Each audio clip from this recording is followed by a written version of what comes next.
Big Ray's Wrestling Show.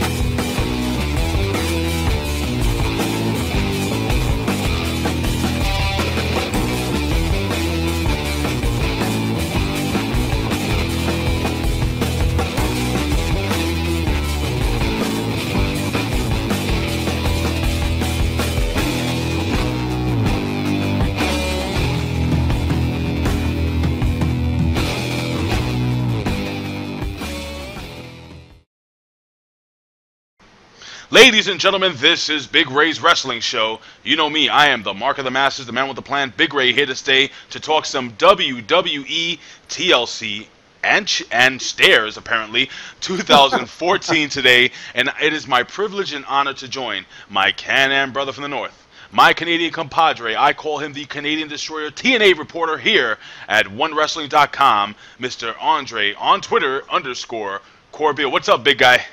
How you doing, Ray? Now, since TLC came to us tonight from Cleveland, Ohio, Big Ray and Andre Corbeil want to send a shout out to our buddy Chuck P down there in Seaville as we rolled into TLC, aka this year, tables, ladders, chairs, and stairs. What was with the addition of that, Ray? What did you think? Well, they had a stairs match, and I will give my opinion on the stairs match later on during the show. But listen, I wasn't a big fan of them adding the whole stairs thing. I think it was actually a silly little gimmick to put over this pay-per-view. But again, that's my opinion, Andre. Listen, your sunglasses are a little crooked, brother. You might want to fix some things up, man. You're too sharp for that. There you go, looking like a handsome brother now. Like a champ. So let me tell you something. We're gonna start the show off with the pre-show. We had the faction of the New Day versus the Dust Brothers. Now, I'll give you my opinion really quickly of the match, and then you bounce off me if you don't mind. I thought it was actually a decent match. We had reported on the Can-Am Wrestling Show 55 what we thought of the outcomes of the match. We did a prediction show, and we both basically predicted that the New Day would go over the Dust Brothers, which they did, hitting the, I forgot the name of the Midnight Hour, their finisher, which is actually a really cool finisher, was Big E Langston and Kofi Kingston in this match versus, obviously, Gold Dust, I'm sorry, and and his little brother, Stardust. So, what did you think of the match overall? I thought it was pretty good. Well, Ray, the New Day versus Goldust and Stardust was decent, as Big E and Kofi assumed duties tonight in a pretty good pre-show match. Not the best match, but nonetheless pretty good, as the Dust Brothers showed great tag team continuity, and you knew they will, but tonight was the New Day's day, and they were the ones who prevailed, as you said, a Midnight Hour led to the 1, the 2, the 3 cover by none other than Kofi Kingston. And as Ray said, him and I were 1 for 1 at this point at WWE TLC 2014. And like I said, it was a good match, Ray, overall for a pre-show. It was actually, yeah, it was a decent match. Again, though, we had commented on the Can-Am Wrestling Show how far the Dust Brothers have fallen within the last 2 months, man, and they have been relegated to pre-show status. Again, putting over the new faction of Big E, Kofi, and Xavier Woods. I feel kind of bad about it. You have something to say? But what you said on that particular Can-Am Wrestling Show, I agree, Ray. I think that this was a test run for this new group, faction, team, whatever have you want to call them, to see how they'd handle this position. And I think it worked tonight in Cleveland, Ohio. Yeah, I'm not sure they're totally over yet. I think they'd be more over as a heel tag team or a heel faction. And I know you definitely agree with that, Andre. So both, absolutely. All right, but let's move on to the first match of the night, which is a match that we called being possibly the match. We thought this match would steal the show, and it did. Absolutely, Andre. I'm going to ask your opinion on the match first. If you want to, anything that stuck out during this match to you? Well, before the match even started, something stuck out to me, Ray. This was a surprising booking with the Intercontinental this early in the card. I was really, really surprised with Harper and Ziggler's ladder match being this early, but right off the hop, they got to action, setting a high standard right off the bat for the rest of the matches on this evening to try and stay in keel with, as these two men brought it, and we all knew they would, wrestling fans, as one of the best bumpers in wrestling today. Dolph Ziggler ended up welted and even lacerated at one point tonight as these two absolutely battled, with Harper looking super strong, just like you said in your prediction, Ray, and Ziggler mounting the continual comeback in a true babyface fashion with multiple close calls in victory before actually getting the victory and becoming the newly crowned Intercontinental Heavyweight Champion in front of his hometown crowd, nonetheless, in a super opener, as Big Ray and I said, was match of the night. And we pretty much knew it would be coming in.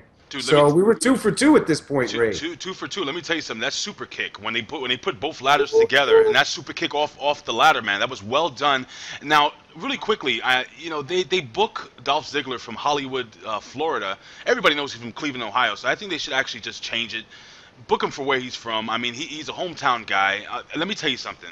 This match for me put the Intercontinental Championship over in a way that I haven't seen in years. The fans were going crazy when Dolph Ziggler, there was one point during the match when Dolph Ziggler climbed up that ladder and he was about to reach for the title and the place exploded. I was super excited. Let me tell you something. Some of the best high spots I've seen in a long time.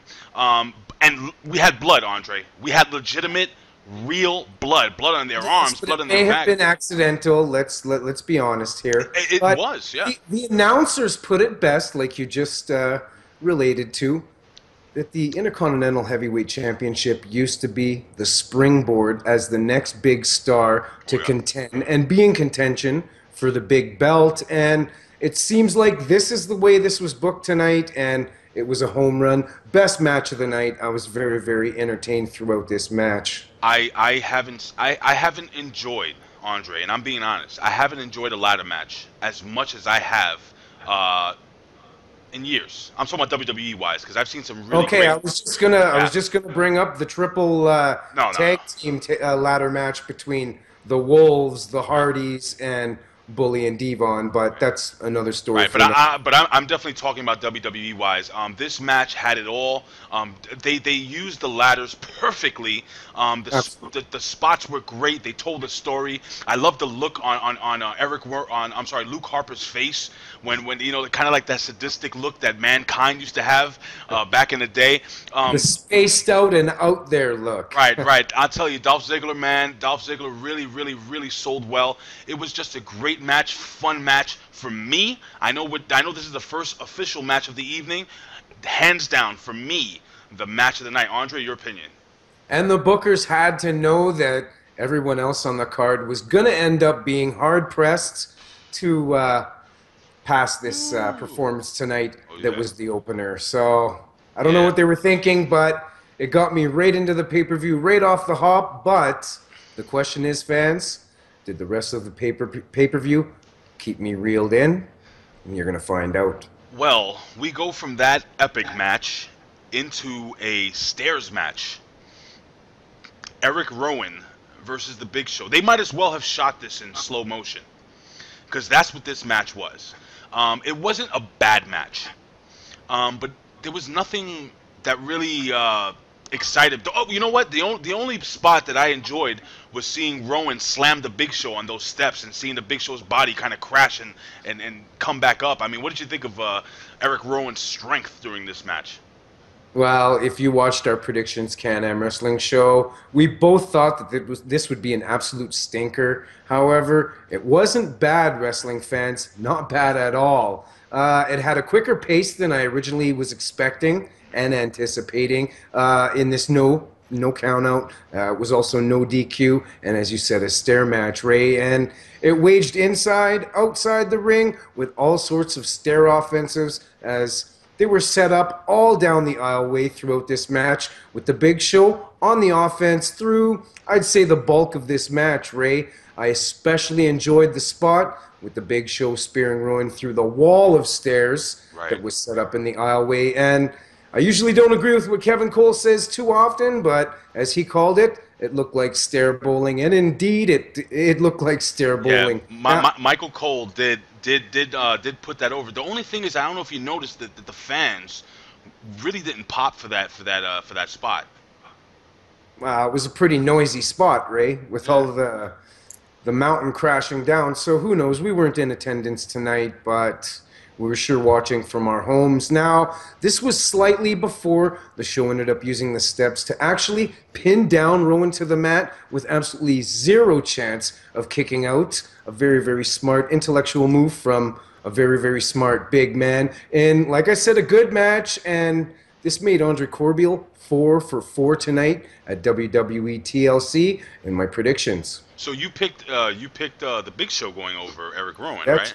And I picked Erick Rowan going over the Big Show. Only difference was I thought there was going to be interference or distraction, as the Battle of the Buzzards will eventually be built prior to WrestleMania, but it wasn't tonight, wrestling fans. Or could it be later on? We'll have to find out. Well, in case nobody knows, the Big Show did hit the right hand, or the weapon of mass destruction, to the back of Erick Rowan's head, knocking him out. Well, almost knocking him out, but again, like you said, using those steps to pin down his legs, which was brilliant. Now, really quickly, before we move on, your opinion, I would like to ask your opinion on the fact that Michael Cole and the broadcast team were really putting over how heavy the steps were, how big the steps were, how dangerous the steps 130 pounds are the bottom steps, 80 pounds is the top steps, and this is 2,800 pounds pressure, and they ain't gonna break. So I thought it was humorous, and for a little bit of tidbit of information, I didn't think it was it was that bad of a decision. I liked it. Well, it annoyed me a little bit, because I was like, if they did it once, but they kept doing it over and over and over again. Did you see the red digital marker and the? Too much, a little too much. But you know what, Andre? I got to tell you, man. All in all, it wasn't a bad match. It was actually pretty good. Would be a stinker. What you thought would be a stinker, I guess we'll both have to agree at this juncture, gets the passing grade. Yeah, I mean, for two big, I mean, this was no Andre the Giant Big John Studd, but it did kind of give me memories of Andre the Giant Big John Studd from back in the day. I think these two guys are better workers, to be honest with you. Plus, it's no sack of 10 grand on the line. Well, let me tell you something. I hope I don't get heat for this, but yes, I'm saying it. The Big Show and Erick Rowan. Let me say, Big John Studd wasn't great in the ring. Erick Rowan's not Big John Studd in stature. Nowhere near. He's a huge dude, bro. He's a big guy, but... Big 6'9", 300-something pounds. Thick. That thick. I would love to know. Two different body types. I would love to know what the people think. Please leave your comments here below at onewrestling.com or YouTube /OneWrestling video here on YouTube. So now, the shocker of the evening. Yeah, even in the positioning of this was a big surprise to me, right? Dude, John Cena versus Seth Rollins, technically the third match of the evening in the tables match. What did you think when you saw this match coming up? Because I thought this was going to be the main event.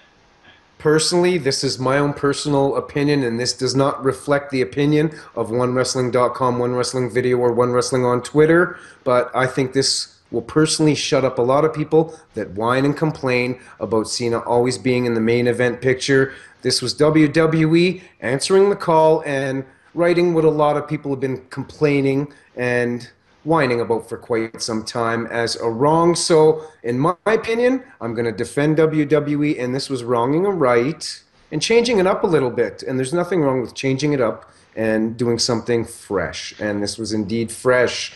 Now, Cena versus Rollins was a good match here, as Paul Heyman stood ringside for this one, and there was no clear side on who Paul Heyman was cheering for, as he was cold, stone-faced throughout this match as he watched on. And J&J Security continually ended up interfering in this one, but that didn't do anything to stop John Cena. Nothing ever really does at the end of the day. Now, we ended up getting a ref bump here with Cena putting Seth through a table shortly thereafter, but J&J Security, they came in and they cleaned up the evidence. Now, it was both men who ended up going through the table next after the ref had regained his composure and recouped. Now, this was like a photo finish, Ray. Did you think that both went through at the same point in time? I actually think that Seth Rollins kind of went in the table before,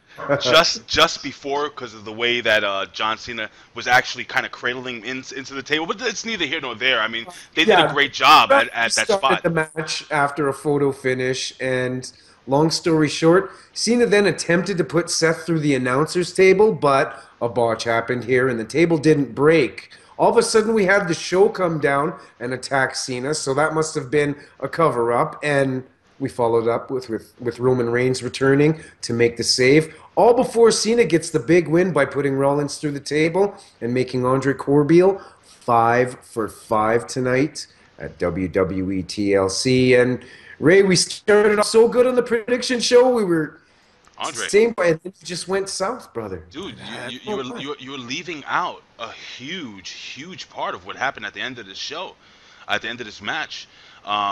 During the end of the match, Roman Reigns makes his comeback to save John Cena. Now J&J Security. Yeah, I said Reigns returns to make the save. Okay, I'm sorry, I didn't hear that part because I was getting a little break up there on my side. But Roman Reigns, so then he makes his return. Now I had predicted that Seth Rollins would basically win this match, opening the door for Roman Reigns to get a title shot at Royal Rumble. So now what we're seeing is John Cena getting the title shot. More than likely, it's a possibility that Brock Lesnar will defeat John Cena to win the best of 3 series, move on to WrestleMania with that title, and then we will have what the WWE's been waiting for. It looks like it's going to be Roman Reigns winning the Royal Rumble, possibly, unless Daniel Bryan is able to make it back to the Royal Rumble and take it away from him. What do you think, bro? Well, we got a horrible promo from Roman Reigns, and I got to give you full credit, Ray. Your Royal Rumble prediction of him winning it is that much more closer to becoming a reality because Roman Reigns ends up being the first competitor to throw his name in the hat for the Royal Rumble match, and he also made the promise, the vow, that if you thought I did some damage last year, wait until you see this year's Rumble. So I got to give you credit, buddy. You saw this coming from a mile away. And let me tell you something, man. Oh, wait. Hold on one second. Andre, depending on when you're watching this video, if you're watching this video 12/15/2014, this would be the day after, technically, the TLC pay-per-view. We have a good friend. Traditional Championship Wrestling, TCW's own Brian Thompson. It is his birthday today. So happy birthday to our friend Brian Thompson. Andre? Happy birthday, Brian. Yeah, dude, really cool. I forgot his Twitter handle, dude. I was trying to look it up on the phone. Did you got that on Facebook, obviously, right? I got a notification on Facebook and on Skype. So, I gotta start using Facebook more. I just use it to upload videos and. Social media, brothers, where the world is now. Well, I'm on other social medias indeed all the time. It's just. Facebook, it's not the same as it was a few years ago, but I'm going to digress on that one. So speaking about a match that you thought was going to be actually pretty decent, I thought it was going to be pretty decent, and it was decent. It wasn't a barn burner, but this was Nikki Bella versus AJ Lee for the Divas Championship, and interesting ending to the match. We have Brie Bella, who basically distracted the referee. Well, actually, AJ Lee had the pin on Nikki Bella, and Brie Bella grabbed her leg, put it onto the bottom rope. The referee saw it, threw her out. So why don't you tell the fans what happened next? Well, I wish you wouldn't have started at the end of the match first. It's just like going into the movie theater. Now I know that Spider-Man wins at the end. I'm just bugging you, buddy. That's fine. This Nikki Bella AJ Lee match, it wasn't too bad, especially the outcome, as Nikki clearly overpowered the tiny AJ in an absolute dominant fashion, in complete control here, and this much I did like quite a bit. Now, I want to point something out. It absolutely saddens me watching the larger girls having to try so darn hard selling AJ's offense, and it really bothers me, wrestling fans, as AJ puts together a string of offense in the latter half of the match, but with the help of her sister, Brie Bella, and a little bit of Great Muta or Beautiful People styled mist to AJ Lee's face, causing Nikki Bella to retain her title after hitting the rack attack and garnering that 1, that 2, and that 3 win, making me 6 for 6 tonight at TLC, Ray. I actually thought AJ Lee would actually win the title, but then you swayed me and That's you right, convinced me to put Nikki Bella over, which she will be over. And again, we both agreed that this would lead to a match eventually at WrestleMania between Nikki and Brie Bella for the Divas Championship. Because again, that whole Brie Bella heel turn just came out of the blue. I have a feeling that if I'm a writer for WWE, what I would do is I would actually have this all as a master plan from Brie Bella to get really close. You ever heard of that term? That's what it is. Keep your enemies close. Keep your friends close, keep your enemies closer. I think that's exactly what she's doing, kind of breaking down the defenses of her sister. I have a feeling sooner or later she's going to actually turn. Pre-WrestleMania. Oh, yeah, just before, right after the Royal Rumble, I think it's going to happen. So it was a pretty good, then we had that Roman Reigns, what do you call it? Promo, I'm sorry, whatever it was back there. He stumbled. He's got no mic skills whatsoever. I don't want to say whatsoever, but he needs some work. Right. So we're gonna jump into the next. We're gonna jump into the next match, and I'm gonna go quickly through this match because this match sucked to me. It was Kane versus Ryback.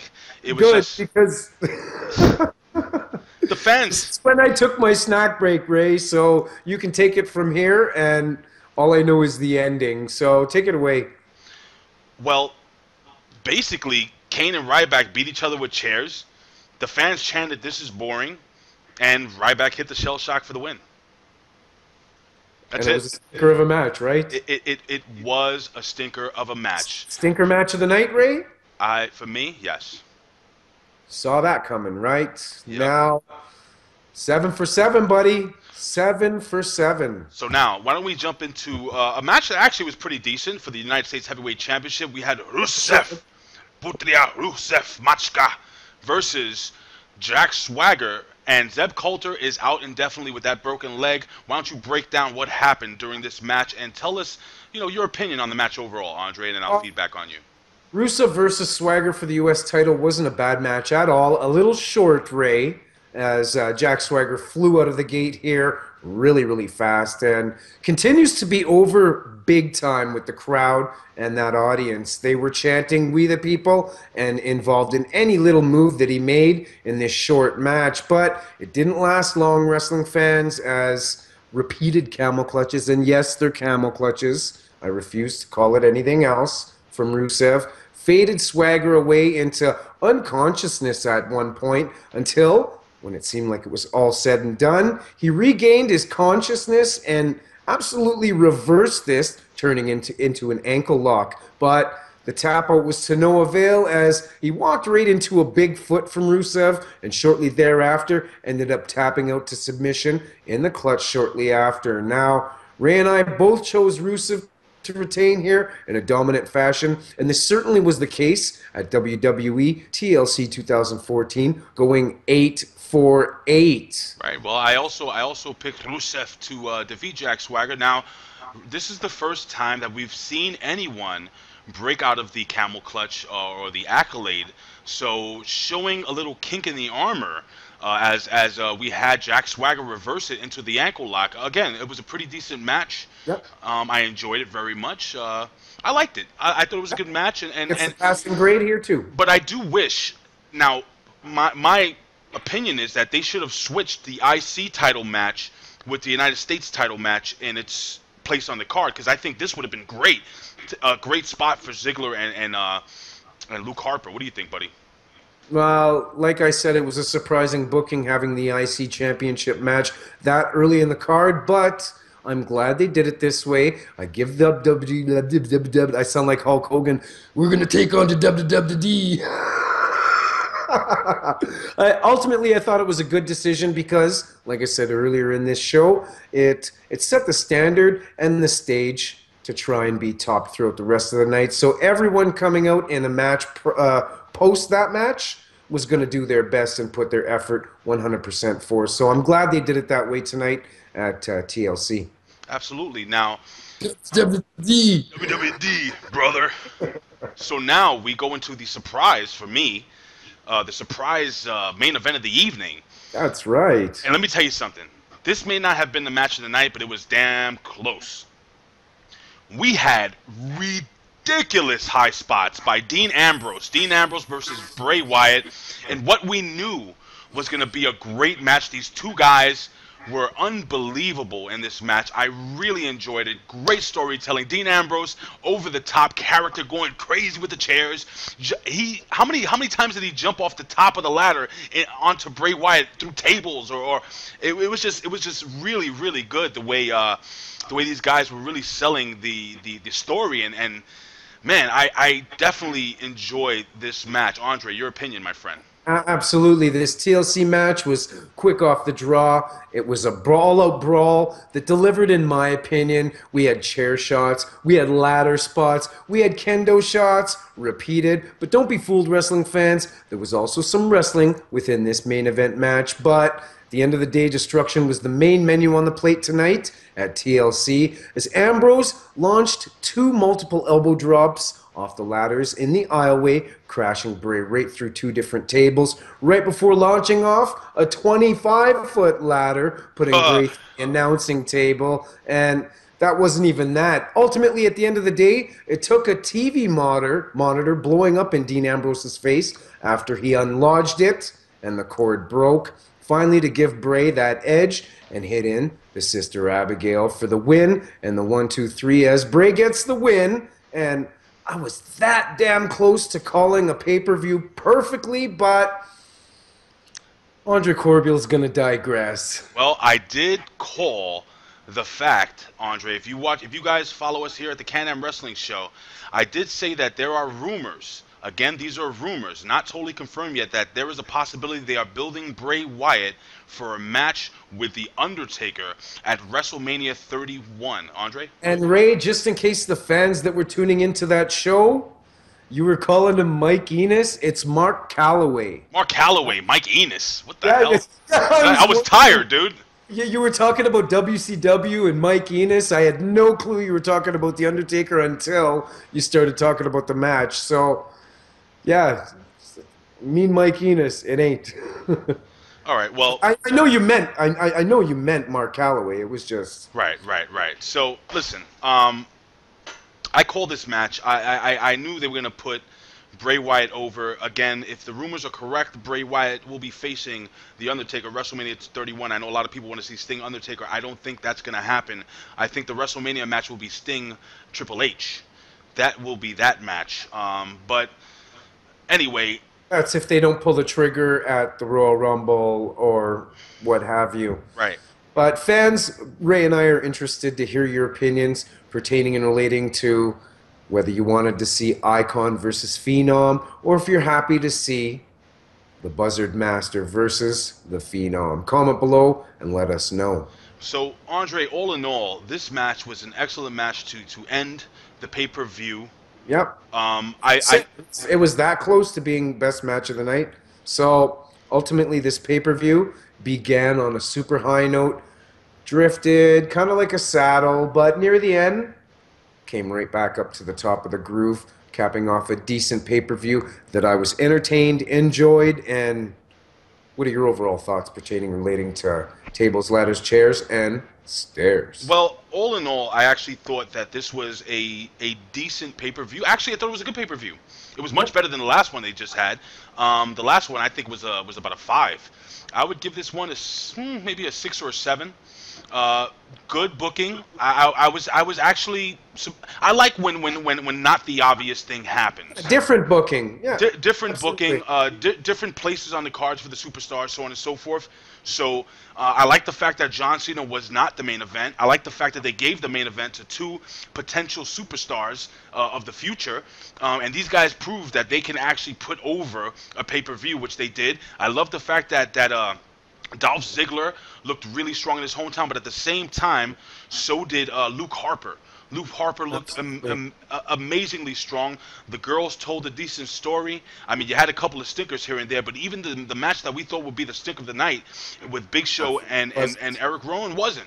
So all in all, I was pleased by the pay-per-view. I would not have paid $50 for it or $70 for HD, but I did pay $9.99 on the WWE Network. Cheap plug. It is a cheap plug. So Andre Corbeil, if I give it, fans, don't be too scared to give it a try because they've lifted the 6-month term. You can cancel at any time if you're not happy or if you don't want to continue your service. So at least give it a shot if it's provided in your particular area.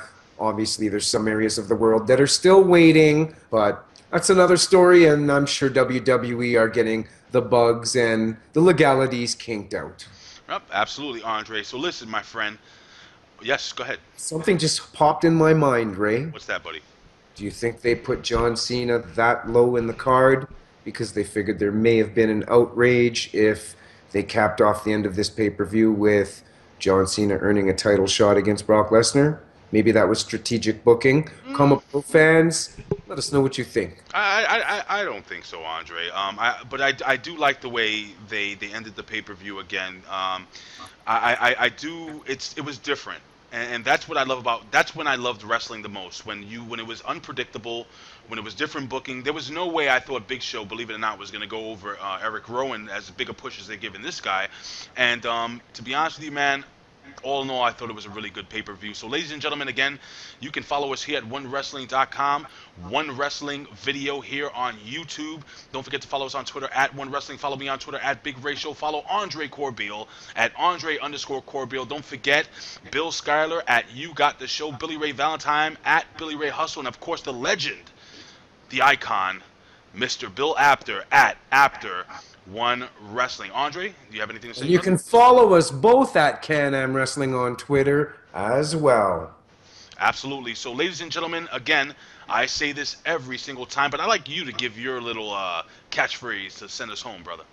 We're knowledgeable, passionate wrestling reporters. We know each and every one of you guys tuning in, supporting our work, our reporting for you guys are knowledgeable, passionate wrestling fans too. And that's why we do what we do, tried, tested, and true for each and every one of you guys worldwide, and we ain't gonna stop because we're all in this for one thing, and Lucha Libre Wrestling. El Diablo. Ladies and gentlemen, that's that guy's a pretty good wrestler. I don't know if you ever checked him out.